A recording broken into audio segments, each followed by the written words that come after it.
this morning, driving here to downtown in the snow takes me back to when we first met, 3 years ago around now. I would pick her up in the mornings and make her tea, and we would eat breakfast in the car on our car ride to school.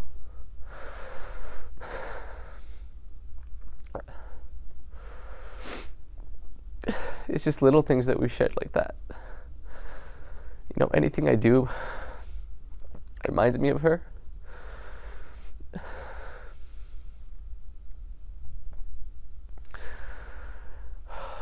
Like, I can't believe she's gone.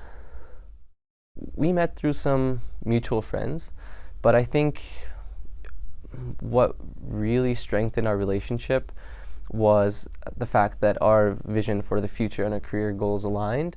I would hear about newcomer families that would come to Edmonton, and their children would reach out to Saba asking for help, whether it's with school stuff or anything, to try to ease that transition process that comes with immigrating. Mm-hmm.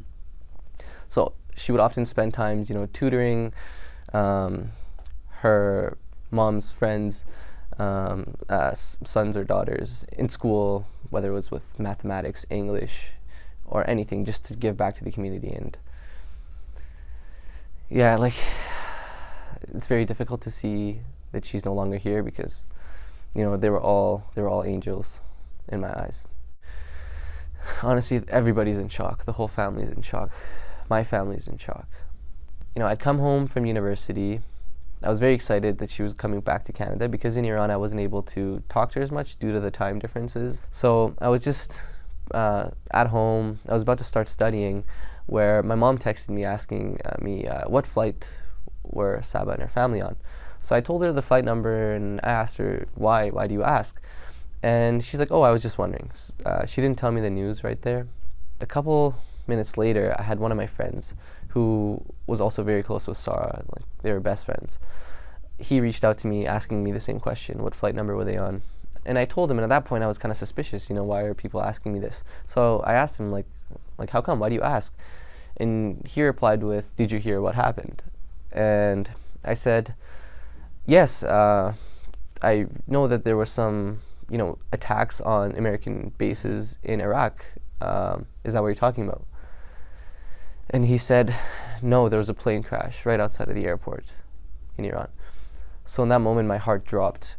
When I Googled something like Ukraine Airlines crash or something like that, and I saw the flight number.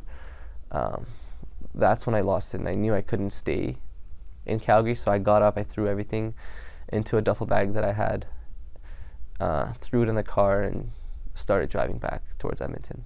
She will be remembered as a contagiously positive leader, who truly cares about people. And this sits very strongly in my heart, as she taught me so many things. She taught me how to love, how to be able to connect with people, how to open up.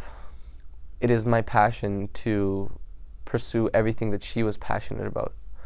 So I think that there's a shift in where I see myself in the future, and part of that is incorporating everything that she cared about, everything that she stood for, and everything that she wanted to accomplish in her life, and be able to honor that on her behalf.